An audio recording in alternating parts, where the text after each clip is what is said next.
नमस्कार दोस्तों, मैं दिलेश वैद आपका हार्दिक स्वागत करता हूं। दोस्तों, आज पुरुषोत्तम लाडे अपनी पूरी सेना की नौकरी समाप्त करने के बाद अपने परिवार के साथ सकुशल वापस आए।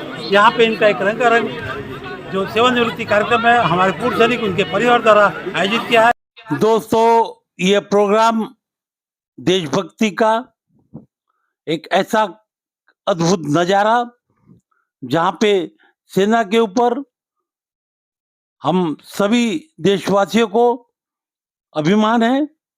एक सैनिक का मान सम्मान, यही तो देश की शान।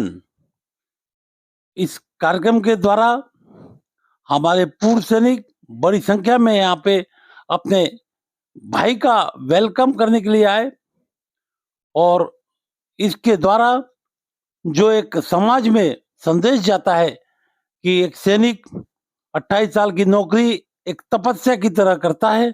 तपस्या से बढ़कर ये सैनिक का ये यात्रा या इसकी जो नौकरी समाप्त होती है और वहाँ पे पूरे गांव वासियों के द्वारा, नगर वासियों के द्वारा उनका सत्कार सम्मान और उनको अक्षवान करके उनकी आरती उतार के और उनको टीका लगा के उनका सम्मान किया जा रहा है। ऐसे ही लोगों के भावनाएं पुरुषोत्तमजी लाडे काकांचा आम्हाला सार्थ अभिमान आहेच। ते सीमेवर काम करतात, अशा सैनिकांची आपल्याला फार फार गरज आहे। आणि आम्ही यांच्या म्हणजे प्रत्येक या म्हणजे सैनिकाबद्दल आम्ही त्यांचं अभिनंदन करतो आणि आमच्या एरियाला अशा सैनिकाची फार गरज होती। कोविड मध्ये सुद्धा त्यांनी म्हणजे अशा परिस्थितीमध्ये काम केलं की म्हणजे आम्ही सांगू पण शकत नाही। सीमेवर सुद्धा छोटे छोटे मुलं त्यांचे टाकून त्यांनी बाहेर याच्यामध्ये सीमेवर भरपूर काही त्यांनी काम केलेलं आहे आणि या सैनिकांची आपल्या देशालाच गरज आहे म्हटलं तरी चालेल।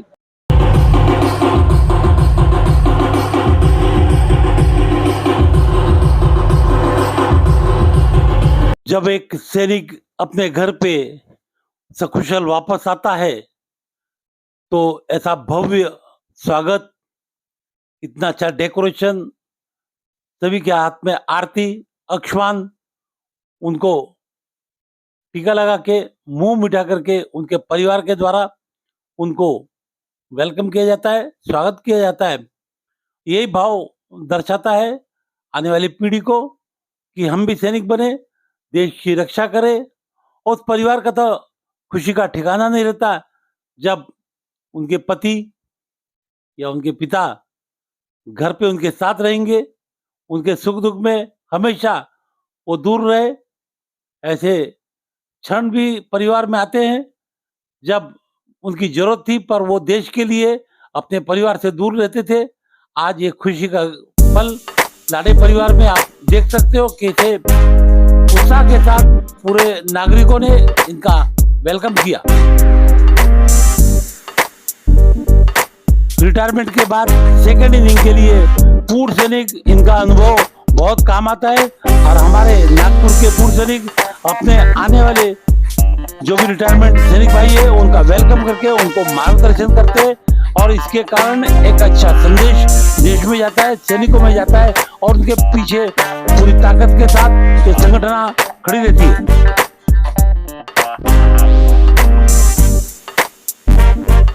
इस कार्यक्रम में उपस्थित वार्ड अफसर महाजन सर, राम गोरखे जी, रत्नाकर ठाकरे जी, विजय मल्लेवार, राजेश चलोने, मुन्ना जी कनौजिया, प्रभाकर आकोटकर, अमोल राउत, सुभाष बोबले जी और अन्य सभी पूर्व सैनिकों का भी यहाँ सत्कार किया गया और हम सब मिलकर आगे देश निर्माण के लिए, देश को आगे बढ़ाने के लिए कार्य करने का ये संकल्प हमारे पूर्व सैनिक द्वारा लिया जाता है। इससे एक अच्छा सशक्त भारत बनेगा, विकसित भारत बनेगा। पूर्व सैनिकों को आत्मसम्मान मिले, उनका सम्मान हो, उनकी प्रतिष्ठा बढ़े और उनका सही जो उनमें क्षमता है उसको लोगों तक पहुंचाने का कार्य हमारे चैनल के माध्यम से आप देख सकते हो। एक खुशी का पल लाडे परिवार के लिए। आमंत्रित निमंत्रित बाहर गांव के पावनी मंडली भी है, यहाँ का भी है, सभी का मैं धन्यवाद करता हूँ। मेरे इस प्रोग्राम में आप सभी लोग आए हैं, अपना समय दिया है, बहुत सपोर्ट की आप लोगों ने, इन सब का धन्यवाद करता हूँ। हो गया, मिलिटेंसी बहुत थी, मेरी मिसेस यहाँ पर प्रेजेंट है। एक बार सिखलाई के रेजिमेंट वहाँ पर तैनात थी, हम लोग भी साथ में थे। उस सिखलाई में इन्फेंट्री के साथ में जो भी जवान रहते हैं, अटैचमेंट एक्स्ट्रा ड्यूटी पे जरूर रहते हैं, वहाँ 7 आदमी हमारे वीर गति को प्राप्ति हो गए थे उसी समय, जहाँ डेथ हो गई थी उनकी सबकी। तो डेथ 2 आदमी की हुई है, लेकिन हमने चले गए 7 और मिलिटेंट्स गए 2। तो एक को बचाने के लिए दूसरा जाता है, दूसरा बचाने के लिए तीसरा जाता है। जैसा मेरे पार्टी में भी जब कितने फौजी आ गए, तो वैसी हमारी रीत चलती है, एक के पीछे एक जाना पड़ता है, अकेला नहीं छोड़ते किसी को। जब 7 आदमी हमारे चले गए, 2 दिन तक किसी ने खाना नहीं खाया था। दुख इतना था कि सभी हमारे फौजी भाई, एक सर्विस में सब जानते हैं कि जो 7 का आदमी जाता है तो कितना भी घर का पौराने दो, घर से ज्यादा पैरा नहीं होता। वो घर बहुत दूर की बात है, हमारे जो पास में है वो हमारा है।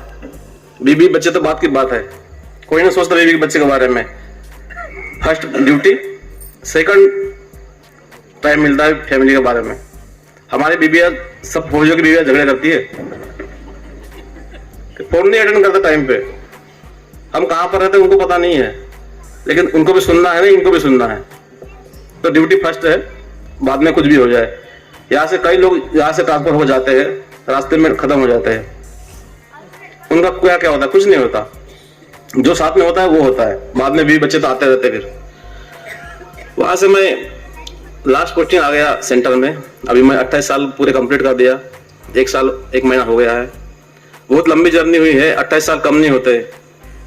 फौज में 12-15 साल करके सब निकलना चाहते हैं, 28 साल करके आना इजी बात नहीं है।